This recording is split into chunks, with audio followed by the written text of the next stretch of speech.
Kisah lama desa.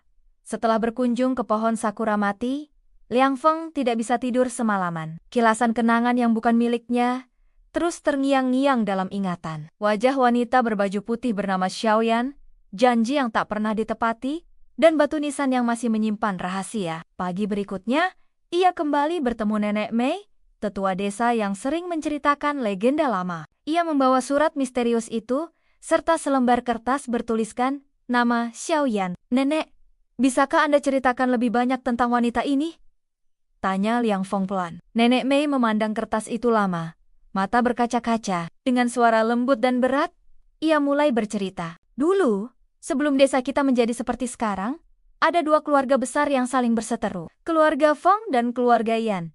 Tapi di antara mereka lahir cinta-cinta yang melawan takdir. Seorang pemuda dari keluarga Feng dan seorang penyair muda dari keluarga Yan jatuh cinta. Mereka bertemu diam-diam di bawah pohon sakura tua di hutan. Janji setia mereka adalah, jika salah satu pergi, yang lain akan menunggu tanpa pernah melupakan.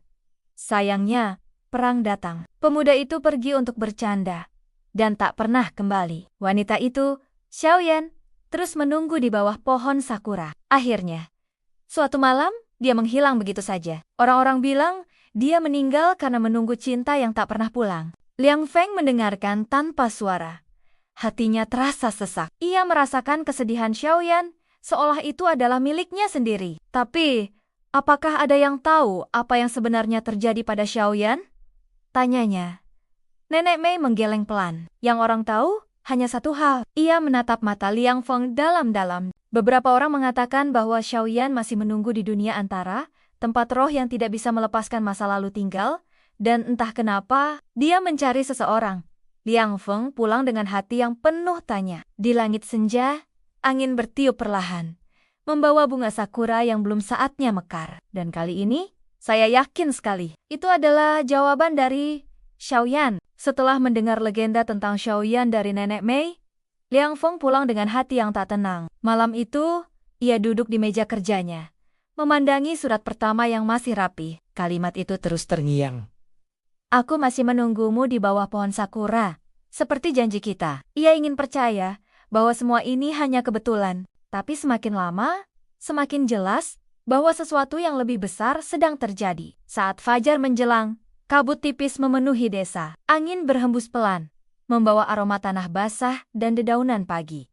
Liang Feng membuka kotak suratnya seperti biasa. Dan di sana, sebuah surat baru telah muncul. Tanpa pengirim, tanpa batas pos. Hanya sebuah amplop putih dengan tinta merah pudar yang membuat dadanya berdebar kencang. Dia membukanya perlahan. Isinya hanya satu kalimat. "Kau pernah berjanji akan membawaku pergi. Mengapa kau meninggalkanku?" Liang Feng mundur berpikir. Seolah-olah, kata-kata itu bisa menyentuhnya secara fisik. Tangannya gemetar. Ia tidak pernah menulis janji itu, tapi jantungnya berkata lain. Seolah-olah, jiwa kecil dalam dirinya mengingat sesuatu yang telah lama dilupakan. Malam itu, ia tidur dengan surat itu di atas meja. Dan seperti biasa, mimpi datang. Kali ini, ia melihat Xiaoyan berdiri sendirian di tepi sungai. Rambutnya berkibar ditiup angin malam. Mata penuh air mata, ia memegang secari kertas basah. Tulisan di atasnya mulai luntur karena hujan. Liang Feng mencoba mendekat, tapi langkah-langkah mereka selalu terasa jauh. Seolah-olah mereka hidup di dua dunia yang tidak bisa bersatu. Dari kejauhan, suara Xiaoyan terdengar samar. "Aku sudah menunggu begitu lama, tapi kau belum juga kembali."